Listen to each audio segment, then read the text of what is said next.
الحمد لله الذي لا يبلغ مدحته القائلون ولا يحصي نعماه العادون ولا يؤدي حقه المجتهدون الذي لا يدركه بعد الحمم ولا يناله غوص الفتن الذي ليس لصفته حد محدود ولا نعت موجود ولا وقت معدود ولا أجل ممدود والصلاة والسلام على رسول الثقلين محبوب رب المغربين والمشرقين جد الحسن والحسين بالقاسم محمد اللهم صل على محمد وأهل بيته الطيبين الطاهرين المعصومين ولعنة الله على أعدائهم أجمعين من الآن إلى قيام يوم الدين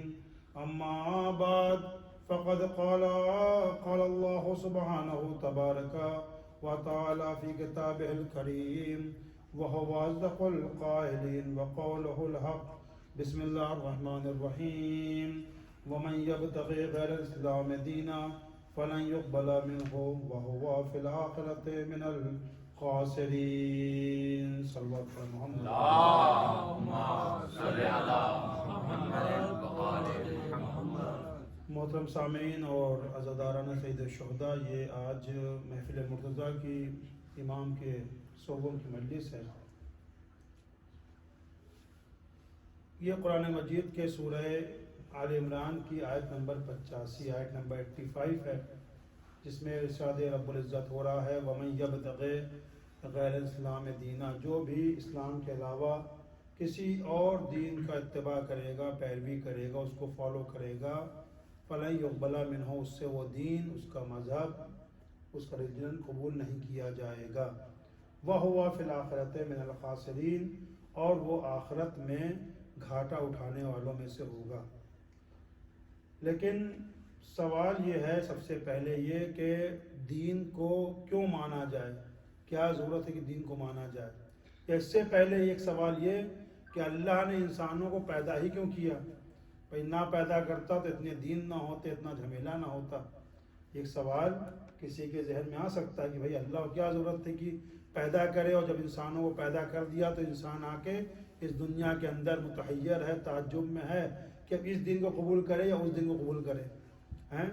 اسلام کو مانے، ہندوؤں کو مانے، بت پرستی کرے، گرو نانک کی پوجا کرے، یا پھر جو ہے مثلا جو ہے جین مذہب کو مانے، عیسائی کو مانے، کرسچن کو مانے، مندر میں جائے، مسجد میں جائے، گرودوارے میں جائے، کہاں جائے بالآخر. تو اللہ کو چاہیے تھا کہ انسانوں پیدا ہی نہ کرتا. تو اس کا جو ہے ایک سامنے سا جو جواب ہے وہ جواب یہ کہ سوال یہ ہونا چاہیے کہ اللہ نے انسانوں پیدا کیوں نہیں کیا. یہ سوال ہونا چاہیے، پیدا کرنے پر سوال نہیں ہونا چاہیے. اس کا علماء کلام نے، متکلمین نے، فلاسفہ حضرات نے بہت جواب دیا ہے. ایک سامنے کا جواب جو بہرحال دیا جاتا ہے وہ یہ کہ اگر کوئی آدمی بہت بڑا رائٹر ہے یا بہت بڑا اچھا پڑھنے والا ہے تو اگر وہ نہ پڑھے تب سوال ہوتا ہے. نہ پڑھے کہ بھائی آپ کا گلا اتنا اچھا ہے، آپ اتنا اچھا پڑھ سکتے ہیں، آپ اتنا اچھا بیان کر سکتے ہیں، آپ کیوں نہیں پڑھتے. کوئی آدمی بہت اچھا کھانا بنا سکتا ہے، بہت اچھا شیف ہے، اور کھانا نہ بنائے تب سوال ہونا چاہیے. کھانا بنانے پر سوال نہیں ہوتا، اور جب کھانا نہ بنائے تب سوال ہوتا. ایک آدمی بہت بڑا ورلڈ فیمس جو ہے وہ کہنا چاہیے کہ چترکار ہے، پکچر بنانے والا ہے، آرٹسٹ ہے پساگو طریقے سے، اور اس کے بعد وہ نہ بنائے تب آدمی سوال کرے گا کہ حیف ہے آپ کے پاس اتنا اچھا ہنر موجود ہے، اتنی اچھی استطاعت موجود ہے، اتنا اچھا ٹیلنٹ موجود ہے آپ کے پاس، اس کے بعد بھی کوئی پکچر آپ نہیں بناتے، ہے نا. اب یہ پساگو کی بات پہ یاد آیا کہ یہ ظاہر آپ گوگل کریں گے تو معلوم ہو جائے گا، بہت بڑا یعنی جو آرٹسٹ تھا، بنانے والا تھا. اور اس کے پاس ایک عورت آئی اور اس نے کہا کہ میرے لیے بنا دیجئے، بہت ضد کرنے لگی. تو اس نے ایک فیو سیکنڈ میں ایک اس نے بنا کے دے دیا، کہا کہ جاؤ یہ جو ہے بہت قیمتی ہے، لاکھوں روپے کی ہے، اس نے 30 سیکنڈ کے اندر، ابھی 1 منٹ بھی نہیں ہوا، آپ نے اتنا اچھا بنا دیا، یہ لاکھوں روپے کی. کہا کہ ہاں یہ لاکھوں روپے کی. اس کو یقین نہیں آیا. بہرحال وہ جو ہے پھر وہ بازار میں گئی، پتہ کیا بھائی یہ پساکوں نے بنایا ہے. اور اس کے بعد جو ہے جب اس نے واقعی قیمت کو معلوم کیا تو واقعی قیمت لاکھوں میں تھی. پھر اس نے ڈھونڈنا شروع کیا کہ بھیا کہاں ہے پساکو، کہاں ہے. پھر ایک سیلیبریشن تھا کہیں پر لگا ہوا تھا، ایگزیبیشن لگی ہوئی تھی، وہاں پر ان کو دعوت دی گئی تھی پساکو صاحب کو. یہ پہنچی اور کہا کہ میں ایسی لاکھوں روپے کی جو آپ نے بنائی ہے یہ میں سیکھنا چاہتی ہوں، اور اس 30 سیکنڈ کے اندر میں اپنا جو ہے وقت دینا چاہتی ہوں، جتنا کہیے گا میں جو ہوں اپنا وقت صرف کرنے تیار ہوں. تو اس نے کہا کہ میں نے اپنے اس 30 سیکنڈ کے لیے پورے 30 سال دے دیے میں نے، یعنی 30 سال میں نے دے دیے، تب یہ ہنر، یہ آرٹ میرے ہاتھ میں آئی ہے. تو خلاصہ اب جیسے اتنا بڑا جو آرٹسٹ ہو جو سیکنڈوں کے اندر، منٹوں کے اندر لاکھوں کی جو ہے سینری بنا سکتا ہو، اور قدرت کی جو ہے چیزوں کو، نیچر کو اپنے اس کو پر کینوس پہ لا سکتا ہو، اگر وہ نہ بنائے تب سوال ہونا چاہیے کہ کیوں نہیں بناتا ہوا. بنانے میں سوال نہیں ہونا چاہیے. تو علماء نے فرمایا کہ اللہ جو ہے واقعی موجودات کی دنیا کے اندر 3 قسمیں ہیں. ایک ممکن الوجود ہے، فلسفہ تھوڑا سا ہے یہاں پر کہ ایک ممکن الوجود ہے، ایک واجب الوجود ہے، اور ایک ممتنع الوجود ہے. ممکن الوجود میں ہم سارے لوگ ہیں، یعنی ہو چاہے نہ ہو. یعنی ہم ممکن تھے آج سے، اگر ہماری ایج 40 سال کی ہے، 50 سال کی، ہم 60 سال کے ہیں تو 50 سال پہلے ہم نہیں تھے. اس کے بعد ایک علت و معلول ہے نا، ایکشن اور ریئیکشن، ایک سبب و مسبب، یہ دنیا اسی کو چلتی ہے. یعنی ہمارے والدین نے شادی کو، اس کے بعد جو ہے ساری چیزیں وجود میں آئیں تو ہماری ولادت ہوئی. ممکن الوجود تھے ہم، ایک علت آئی اور علت نے آنے کے بعد ہم کو وجود بخشا. یہ ہے ممکن الوجود، یعنی ہو چاہے نہ ہو. لیکن ایک ہے ممتنع الوجود، جیسے سامنے دیوار ہے، یہ دیوار سفید ہے، اسی وقت میں جس وقت میں بول رہا ہوں ایک ہی وقت میں دیوار سفید بھی ہو کالی بھی ہو. یہ ممتنع الوجود ہے، یعنی ہو نہیں سکتا، عقل محال ہے. یہ ہماری عقل اس کو قبول نہیں کرے گی. ایک ہی وقت میں، ایک ہی ڈائریکشن سے، ایک ہی ہر طرح سے یہ دیوار سفید بھی ہو اور دیوار کالی بھی ہو، یہ نہیں ہو سکتا. یہ ہے ممتنع الوجود. ہماری ذات، تمام اشیاء دنیا کی ممکن الوجود. اللہ رب العزت کی ذات جو ہے وہ واجب الوجود ہے، یعنی اس کا وجود ہونا ہی ہونا ہے. کیوں ہونا ہے؟ اب اس کے لیے علماء نے جو ہے تمام چیزوں کو بیان کیا کہ جو ہے اگر اللہ نہ ہوگا تو پھر ایک جہاں پہ ہم کو جا کر رکنا پڑے گا کہ یہ ساری چیزیں ممکن وجود ہیں، تو ان کو ایک پیدا کرنے والا کوئی واجب الوجود، کوئی ایسی ذات ہونا چاہیے جس کو کسی نے پیدا نہ کیا ہو، جو صرف خالق محض ہے. تو بات کیا عرض کرنا تھی وہ یہ کہ اللہ جو ہے واجب الوجود ہے، اللہ خیر محض، اللہ میں شر نہیں ہے، اللہ کمال کا مجموعہ ہے. تو ایسی ذات سے کمال صادر ہونا چاہیے، کمال نکلنا چاہیے. تو اللہ نے انسانوں کو خلق کیا اور اپنی صفات سے اس کو مزین کیا. اور پھر جو ہے پورا واقعہ آپ کے سامنے کہ اللہ نے اعلان کیا کہ انی جاعل فی الارض خلیفہ، میں خلیفہ بنانے والا ہوں. اور خلیفہ کیسا بناؤں گا کہ جو میری صفات کا مظہر ہوگا. تو بس دنیا کے اندر جو انسانوں کا وجود ہے وہ اسی لیے ہے کہ اللہ خیر محض تھا، اللہ خیر محض ہے، اور اللہ کی ذات جو ہر جہاز سے تام ہے، کامل ہے، پرفیکٹ ہے، اور تمام کمالات کا اللہ کی ذات مجموعہ ہے. تو اس سے جو ہے یہ چیز صادر ہونا ہے، یعنی وہ ایسی چیز کو خلق کرے جو اس کی صفات کا مظہر ہو. صلوات پڑھے محمد و آل محمد پر. اس سے بہتر صلوات پڑھے محمد و آل محمد پر.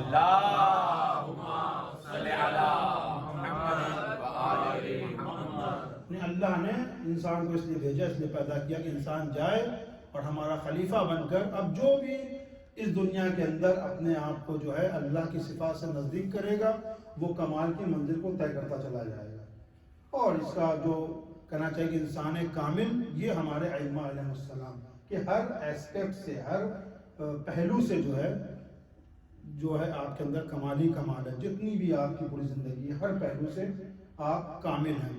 تو یہ انسانوں کی پیدائش کے بارے میں ہو گیا. کل جو عرض کیا کہ مثلا اللہ کو ہم کیسے مانیں، کیوں مانیں، تو یہ اس کے لیے دلیل عقلی بھی ہے، پھر اس کے بعد قرآن کی دلیل بھی ہیں. ہماری عقل کہتی ہے سب سے پہلے، عقل کا تقاضا ہی کسی خالق کو مانیں. اور یہ کل میں نے ایک واقعہ عرض کیا تھا، آج دوسرا واقعہ کی واقعاً ایک سامنے ہی چیز ہے. ایسے کچھ لوگ جو ہے، میں نے کل بھی ذکر کرتا میں کہ کچھ ایتھیسٹ لوگ، کچھ دہریے لوگ تھے کہ مثلا ان کا نظریہ یہی ہے کہ دنیا خود بخود بن گئی ہے، خود بخود ختم ہو جائے گی. ایسے کچھ لوگ پہنچے، کہاں پہنچے؟ ایک بڑھیا کے پاس پہنچے. بڑھیا کے پاس پہنچنے کے بعد وہ بڑھیا بیچاری سن رسیدہ بڑھیا، اس نے کہا وہ چرخہ کاٹ رہی ہے، اپنا چرخہ اپنا گھما رہی ہے. چرخہ سمجھتے ہیں نا، چرخہ گھما رہی ہے. اور اس کے بعد لوگوں نے سوال کیا، بھائی تو چرخہ چلا رہی، کیا خدا کے وجود پر تیرے پاس کوئی دلیل ہے؟ اس نے ایک مرتبہ چرخہ چلاتے چلاتے اپنے ہاتھ کو روکا، کہا کہ واہ ہو عقل پر تیری، اللہ کے وجود کے لیے میرا چرخہ کافی ہے. کہا کیسے کافی؟ کہا کہ دیکھ، جب میں چرخہ چلاتی ہوں تو چلتا ہے، جب میں روک دیتی ہوں اپنا ہاتھ تو رک جاتا ہے. تو یہ بتاؤ، جب اتنا چھوٹا سا لکڑی کا ایک چرخہ بغیر چلانے والے کے نہیں چل رہا ہے، تو دنیا کا اتنا بڑا چرخہ کیسے چل رہا ہے؟ دنیا کا اتنا بڑا چرخہ کیسے چل رہا ہے؟ دن ہوتی ہے، رات ہوتا ہے، موسم آتا ہے، بدلتا ہے، پورا سسٹمیٹک معاملہ ہے. کل میں نے عرض کیا کہ ایک سیکنڈ، اسی لیے تو لوگ جو ہے بتا دیتے ہیں اس زمانے میں مثلا 5 سال کے بعد جو ہے فلاں دن جو ہے سورج گرہن پڑے گا، سولر ایکلپس پڑے گا، لونر ایکلپس ہوگا. کیوں ہوگا؟ کیونکہ اتنا سسٹمیٹک بنا دیا ہے کہ سیکنڈوں کا بھی فرق نہیں پڑتا. تو اس کا مطلب کوئی ہے، کوئی خالق ہے. صلوات پڑھیں محمد وعلی محمد.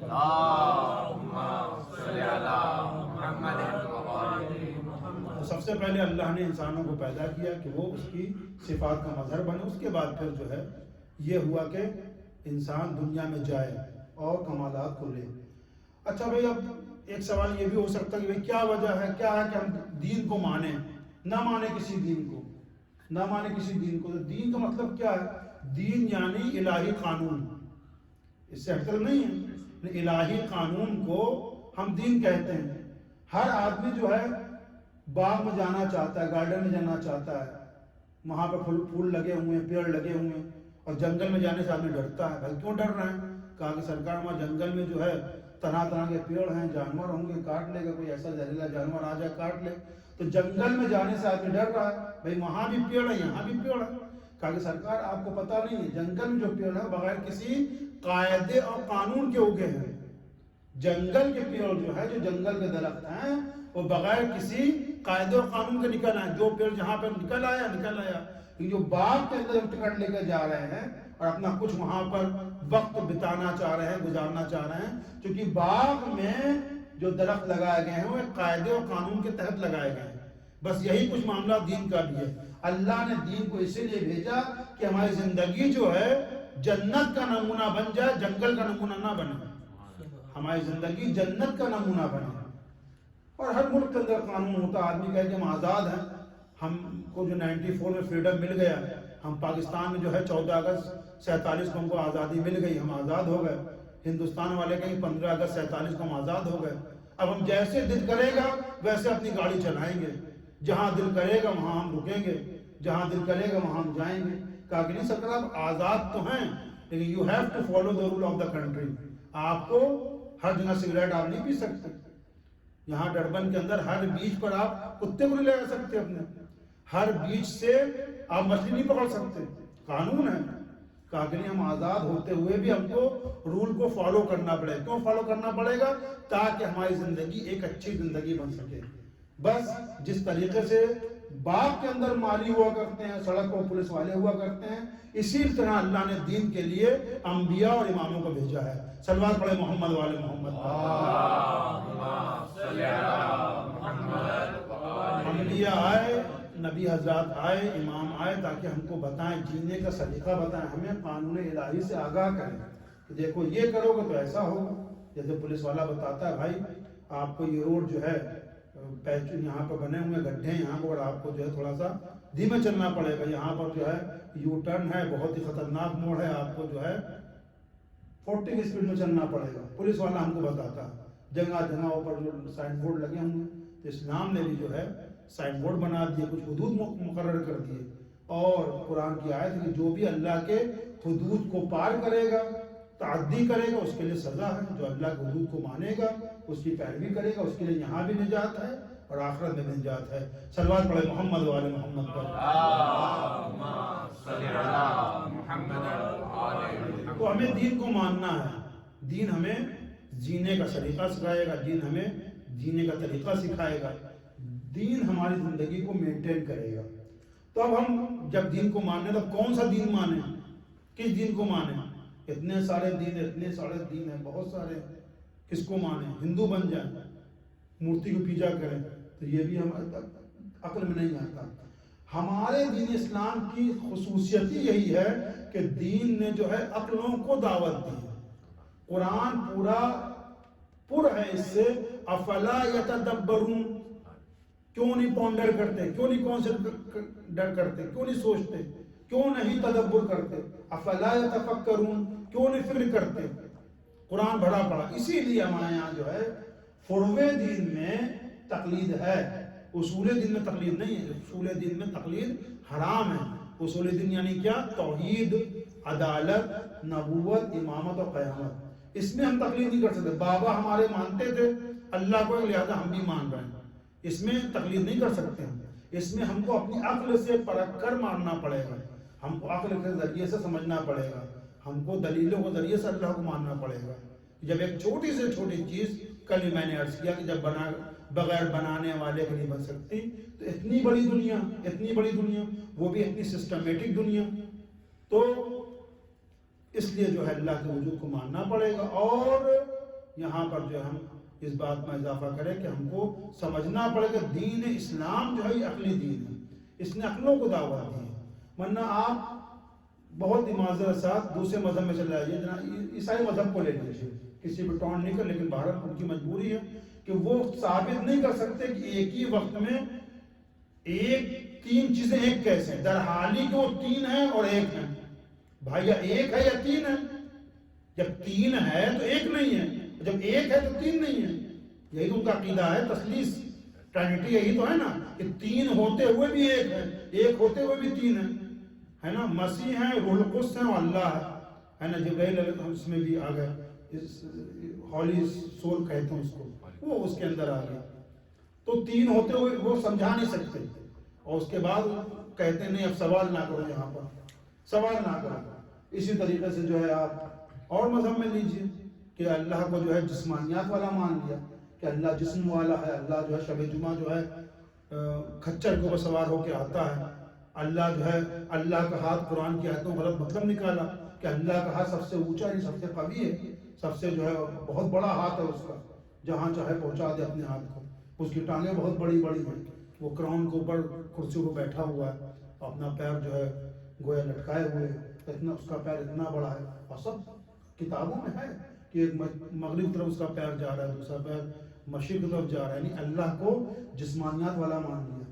لیکن اہل بیت کا جو مکتب ہے وہ یہ کیا ہے کہ ہم کو بتایا کہ عقل سے ذریعے سے ہم مانیں، اصول دین کو مانیں کہ اللہ اگر ایک ہے تو کیوں ایک ہے، دو ہوتے تو کیا خرابی آتی۔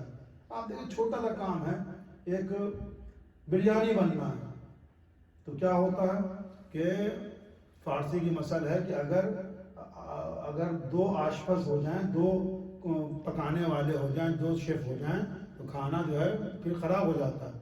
تو ایک دیگ کو بریانی کو اگر دو بنانے والے ہوں اور دونوں کی چلے تو پھر کھچڑی بن جائے گی، بریانی نہیں بنے گی، وہ کچھ کا کچھ بن جائے گا۔ ایک آدمی کا رول چل سکتا ہے۔ تو دنیا کے اندر سامنے کی مثالیں بہت ہی کہ اللہ کو ہم ایک مانیں، اس کے اوپر دلیلیں ہیں۔ اگر دوسرا خدا ہوتا تو وہ بھی نبی بھیجتا، دوسرا خدا ہوتا تو وہ بھی کتابیں نازل کرتا، دوسرا خدا ہوتا تو اس کی بھی بنائی ہوئی دنیا ہوتی۔ لیکن دنیا کے اندر ایک نظام کو دیکھنا ہے، اس نظام میں کوئی گڑبڑی نہیں دیکھ رہا ہے، نہ کوئی دوسرے انبیاء ہم دیکھ رہے ہیں، نہ دوسری کتابیں دیکھ رہے ہیں۔ اس کا مطلب خدا ہے اور ایک ہے۔ صلوات پڑھیں محمد وآل محمد پر۔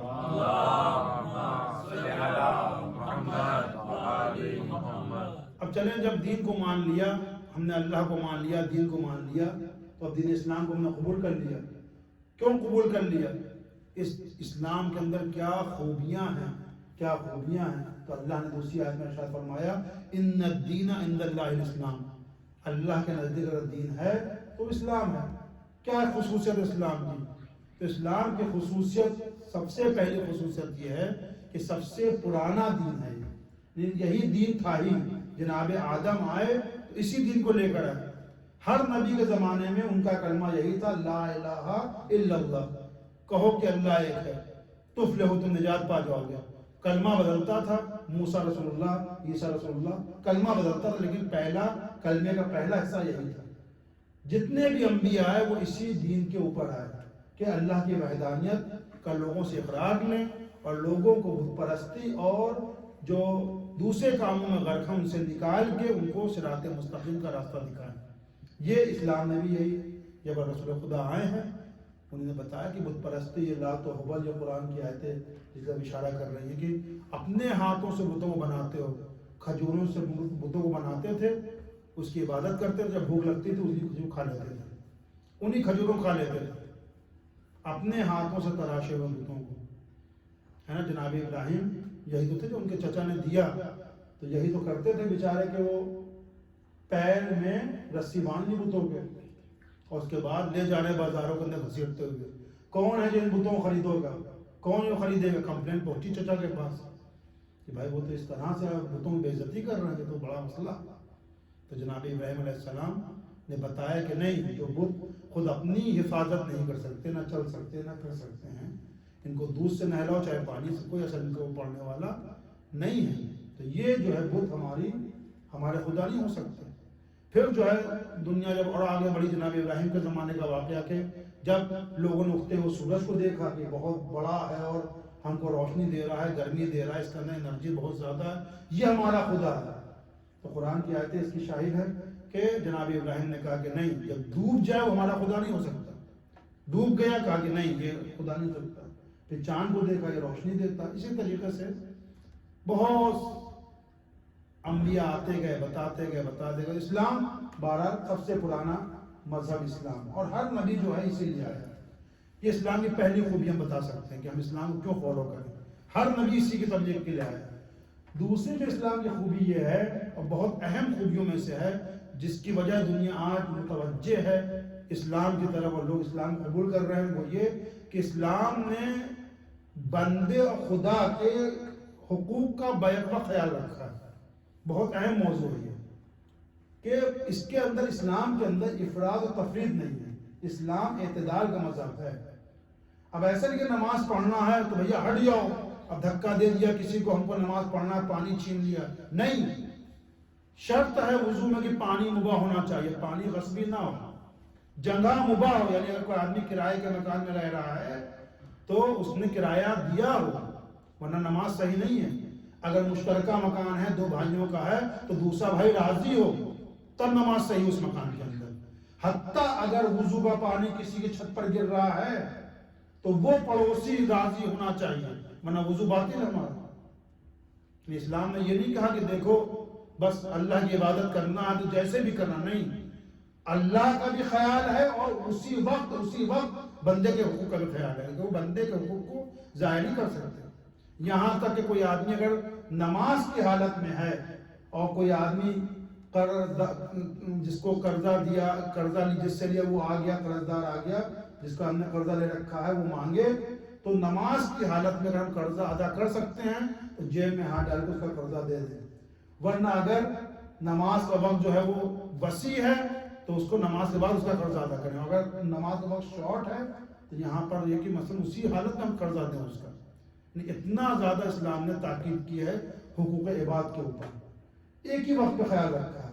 اسلام نے نہیں کہا کہ انسان جو ہے چلا جائے پہاڑوں کے اوپر, اس کے بعد جو ہے بیوی کو چھوڑ دے, بچوں کو چھوڑ دے, اور اس کے بعد اپنے رشتہ داروں سے کٹ آف کر لے, اس کے بعد جنگل میں چلا جائے, پہاڑ پہ چلا جائے, جا کے عبادت کرے, جیسا کہ بعض مذہبوں میں ہے کہ یہاں پر اللہ بھائی جب آدمی جب ساری جگہ سے کٹ جائے گا اور پہاڑ پہ جنگل چلا جائے گا, وہاں پہ پہاڑ پہ اللہ نہیں یاد آئے گا تو کون یاد آئے گا؟ سلوار پڑے محمد والے وہاں پر اللہ نہیں یاد, کون یاد آئے گا؟ بھائی بھیا گھر میں رہو اور وہ بیگم صاحبہ ہوں اور 2-4 بچے بھی ہوں جو صبح دامن پکڑیں اور اس کے بعد ڈیمانڈ کریں, اور بیوی بھی کھڑی ہو, بھیا دیکھو سبزی لانا بھول نہ جانا, اور فلاں برانڈ کا تیل لے کے آنا, اور ایسی کریم لے کے آنا. اب انسان اللہ کے لیے وقت نکالے نماز کے لیے, یہ کمال ہے. ورنہ پہاڑ پہ چلا جائے دوسرے مذہب میں ہے بہت اپریشیٹ کرتے ہیں کہ سرکار وہ چلے گئے، نہ ہمیں ایسا نہیں ہے، بلکہ اسلام نے روزی روزگار کو، میں نے عرض کیا شاید کسی مجلس میں، کہ عبادت کے 10 حصے 9 حصوں میں حلال روزی کو جو ہے اللہ نے جو ہے قرار دیا، 9 حصے عبادت کے حلال روزی میں، ایک حصے میں نماز روزہ حج زکوٰۃ ہے۔ اگر عبادت کے 10 حصے ہیں، 10 مرتبے ہیں، تو 9 حصوں میں حلال روزی پہ واقعہ یاد آیا کہ سوال پڑھے محمد والے محمد پر،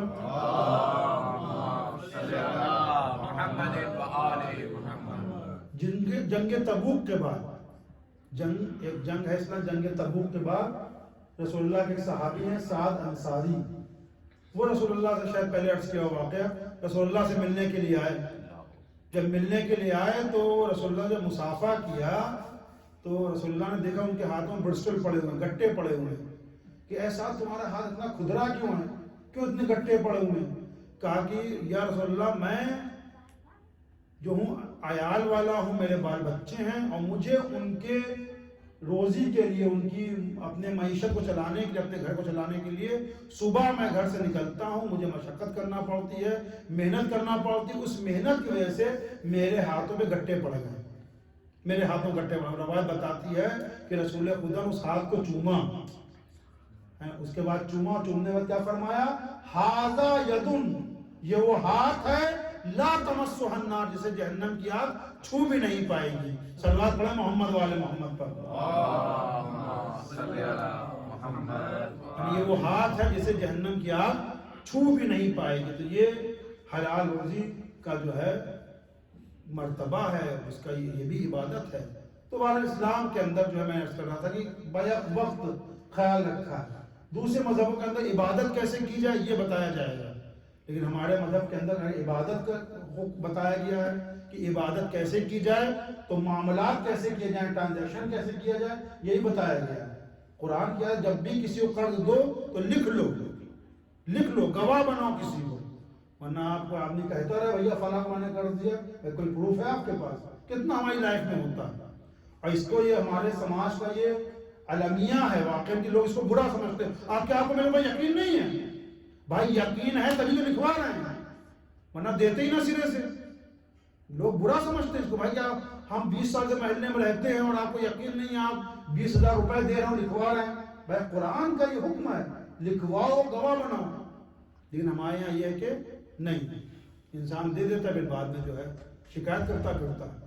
تو یہ اسلام کے اندر ساری چیزوں کا دھیان، یہاں تک کہ شادی کیسے رچائی جائے، کیسے شادی کی جائے، کیسے نکاح کیا جائے، کیسے طلاق ہونا چاہیے، پڑوسیوں کے حقوق، یہاں تک کہ حد یہ ہے کہ آداب تخلی یعنی ٹوائلٹ کے احکام بھی اسلام کے اندر موجود ہیں۔ ایسا جامع مذہب میں بتا دیتا ایسے عبادت کرو، ایسے روزہ رکھو، ایسے حج کرنے جاؤ، نہیں، ہر چیز کتاب، میں نے شاید پہلے بھی عرض کیا، کتاب ہے تہذیب الاحکام، اس کے اندر کنگھی کیسے کی جائے، پیجامہ کیسے پہنا جائے، کھانا کیسے کھانا شروع کیا جائے، کدھر سے کھانا شروع کیا جائے، پانی پینے کے آداب، کہ 3 گھونٹ میں پانی پیو، ایک ساتھ نہ پیو، گرم کھانا نہ کھاؤ، پھونک مار کے کھانا نہ کھاؤ۔ آج سائنس بتا رہی پھونک ماریں گے تو سارے وائرس کھانے میں جائیں گے۔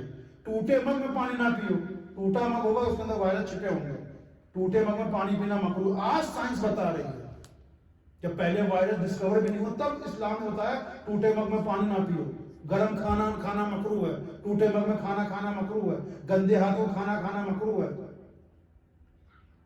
آج لوگوں نے بتایا کہ ٹوائلٹ میں جاؤ تو پہلے بایاں پیر رکھو اور نکلو تو پہلے دایاں پیر رکھو۔ اگر ہارٹ اٹیک ہوگا بایاں پیر اندر ہوگا تو انسان باہر کی طرف گرے گا، یہ آج معلوم ہوا۔ اگر بایاں پیر اندر ہوگا اور خدا نہ خواہ اس سے اٹیک آتا ہے انسان کو، اگر بایاں پیر اندر ہوگا تو آج بتا رہی سائنس انسان ٹوائلٹ میں نہیں گرے گا، باہر گرے گا۔ آج سائنس بتا رہی ہے غسل جنابت، آج سائنس ڈسکور کیا، مجھے وائرس کا نام نہیں یاد ہے، کہ جنابت کے بعد ایسا وائرس انسان کو پڑا جاتا ہے کہ کوئی ٹچ کرے گا تو اس کو بھی مثلا جو ہے وہ اس کی نہیں میت کا غسل، کہ مرنے کے بعد ایسی وائرس اس کے بدن کو اوپر آ جاتا ہے جو چھوئے گا اس کو بھی ہو جائے گا۔ لہذا میت کا غسل واجب ہے، مسح میت غسل واجب ہے۔ جنابت کے بعد غسل کیوں واجب ہے؟ کہ صرف نہانے سے ہی وہ چیز دور ہو سکتی ہے. یہ سب پوری کتاب پاکستان سے بھی چھپی ہے، اور اگر موقع لگے تو پڑھیں. یعنی جتنے بھی قانون بتائے ہیں وہ سب عقلی ہیں اور فطری ہیں، فطری ہیں. اسلام کی تیسری خوبی کہہ سکتے ہیں فطرت کا تقاضا ہے. دوسرے مذہب کے اندر آپ دیکھیں پاپ اور ننس، کیا ہوا کہ پاپ ننس شادی نہیں کریں گے. بھائی کیوں نہیں شادی کریں گے سرکار؟ اپنی فطرت کو ٹرمپل کرنا، کچلنا. یہ اللہ نے فطرت ڈالی ہے. اگر بھوک ہے تو کہیں کھانا ہونا چاہیے، اگر ڈیزائر ہے تو کہیں اس کا جو ہے پورا کرنے طریقہ ہونا چاہیے. لیکن کہا کہ نہیں، ہم اس کو جو ہے دبا دیں گے، ختم کر دیں گے. اور کہا کہ اس کے بعد آپ دیکھیں پیپر میں اکثر آتا ہے کہ چائلڈ کرائم میں لوگ پکڑے جاتے ہیں. ہوتا نہیں ہوتا؟ بہت ہوتا ہے. اکثر چائلڈ کے ساتھ چائلڈ ایبیوز میں پکڑے جاتے ہیں یہ لوگ. کیوں؟ کیونکہ جو فطرت اللہ نے تقاضا رکھا تھا. اور اس کے بعد مشہور واقعہ کہ جو ہے یہی اسی طرح کی ایک عورت پیدا ہوگی جناب امام جعفر صادق علیہ السلام کے زمانے میں. کہا کہ ہم شادی نہیں کریں گے، شادی نہیں کریں گے. کیوں نہیں شادی کریں گے سرکار آپ؟ کہا کہ ہم اس کے ذریعے سے کمال کو حاصل کرنا چاہتے ہیں، پرفیکشن کو حاصل کرنا چاہتے ہیں، کمال تک پہنچنا چاہتے ہیں. تو اتنا پیارا جواب دیا ہے ہمارے چھٹے امام صادق علیہ محمد نے کہ اگر شادی نہ کرنا کمال ہوتا اور اس کے ذریعے تم پرفیکٹ ہو جاتی تو سب سے پرفیکٹ اور باکمال ہماری جدہ حضرت فاطمہ زہرا سلام اللہ علیہ تھی. وہ بھی شادی نہ کرتی، وہ بھی شادی نہ کرتی. تو شادی نہ کر کے انسان کمال تک نہیں پہنچ سکتا. بھائی اس وقت اگر کمال پہنچ جائے، میں نے عرض کیا نہ شوہر ہے، نہ بیوی ہے، نہ بچے ہیں، تو اب جو ہے معاملہ جو ہے وہ ہے. تو یہ آدمی جو ہے اس طرح سے تو شادی کرے انسان، جو فطرت کا تقاضا ہے.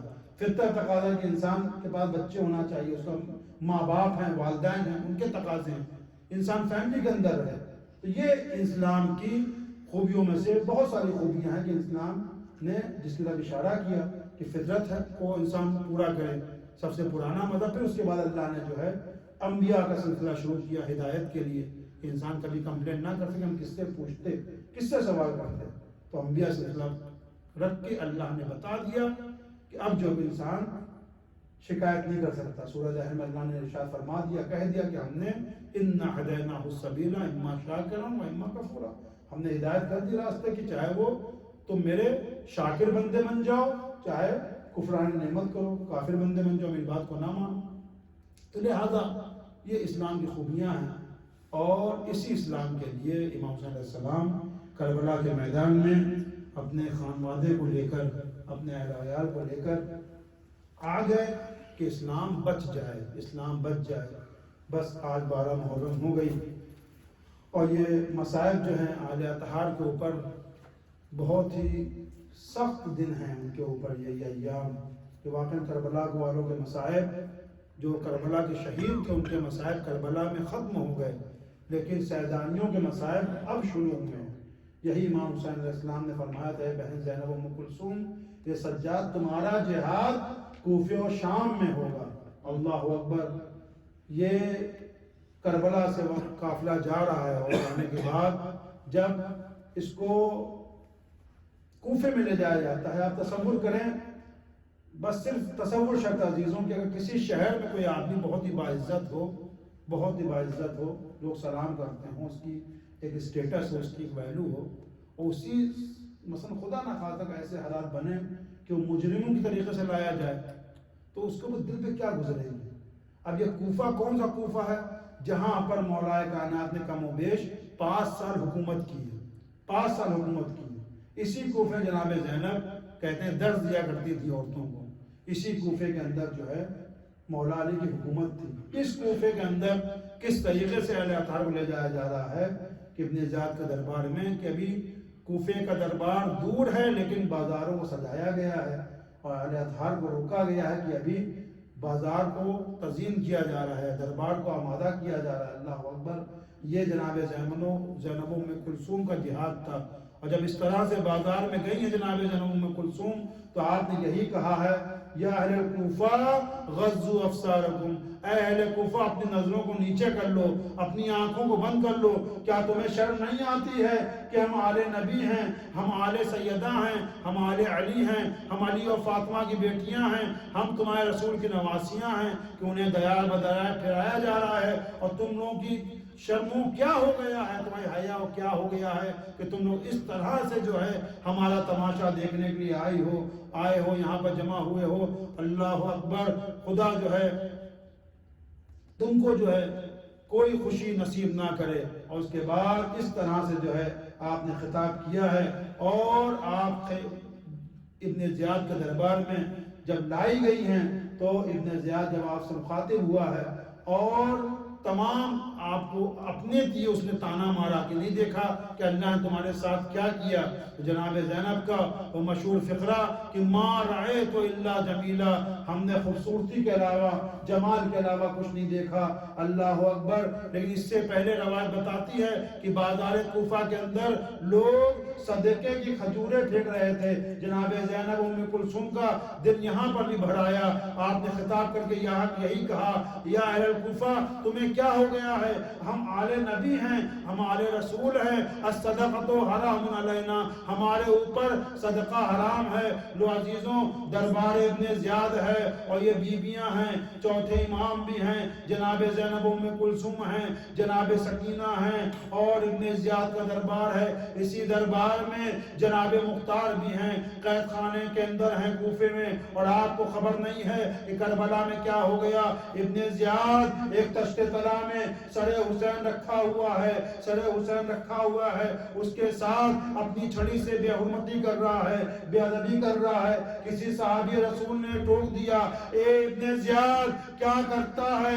ہم نے انہی لبوں کے اوپر رسول خدا کو بوسہ دیتے ہوئے دیکھا ہے۔ رسول خدا ان ہونٹوں کو بوسہ دیتے تھے، اپنے نواسے کو اپنے پشت پر سوار کیا کرتے تھے۔ اے ابن زیاد یہ بے حرمتی نہ کر۔ اجمل اللہ، جناب مختار کو کچھ پتہ نہیں، کچھ معلوم نہیں، اور ابن زیاد ایک آرندے اس کو بتاتے ہیں کہ تمہارا حسین یہاں پر آیا ہے۔ جناب مختار نے کہا ایسا ممکن نہیں ہے، ایسا نہیں ہو سکتا، کہاں تمہارا نجس دربار، کہاں میرا آقا حسین۔ لیکن جب جناب مختار کو زنجیروں میں جگہ لایا جاتا ہے، دیکھا سامنے تشت طلا میں حسین کا سر رکھا ہے، سامنے ایک نحیف اور لاغر انسان کھڑا ہوا ہے، معلوم ہوا کون ہے؟ کہا سید سجاد ہیں، گلے میں باہیں ڈال دی۔ اے مختار نہ پوچھو، اپنی نگاہوں کو نیچا کر لو، ہم ہی اکیلے دربار میں نہیں ہیں، میرے ساتھ علی کی بیٹیاں زینب ام کلثوم ہیں، جناب سکینہ ہیں۔ اے مختار، کربلا میں زہرا کی کمائی اجڑ گئی، ہمارے اوپر وہ ظلم کیے گئے۔ اے مختار، بعد شہادت حسین خیموں میں آگ لگائی گئی، ہمیں دیا پھرایا گیا، منادی کی ندا تھی، اے کوفے کے رہنے والوں آؤ تماشا دیکھو، یہ علی و فاطمہ کی بیٹیاں ہیں جنہیں وَسَيَعْلَمُ الَّذِينَ ظَلَمُوا أَيَّ مُنقَلَبٍ لِلَّهِ وَإِنَّا إِلَيْهِ رَاجِعُونَ۔ با الہ ہمارے اس ذکر خیر کو قبول فرما، جو مقبول ہیں قرض ادا فرما، جو پریشان ہیں دور فرما، جو لوگ حج اور زیارت مشتاق ان کو حج اور زیارت مشرف فرما، ہمارے علماء اعلام کا سایہ سر و باقی رکھ، پرچم اسلام کو سر بلند فرما، پرچم کفر نفاق کو سر نگو فرما۔ اے اللہ تجھے اس خدا کا واسطہ کہ جہاں جہاں شیعہ نے حیدر کرا، محبان اہل بیت جان مال عزت ابو ناموس کی حفاظت فرما، اور ہم سب کے ایمان کے عوام کا شمار فرما۔ ربنا تقبل منا انک انت السمیع العلیم۔ ماتم حسین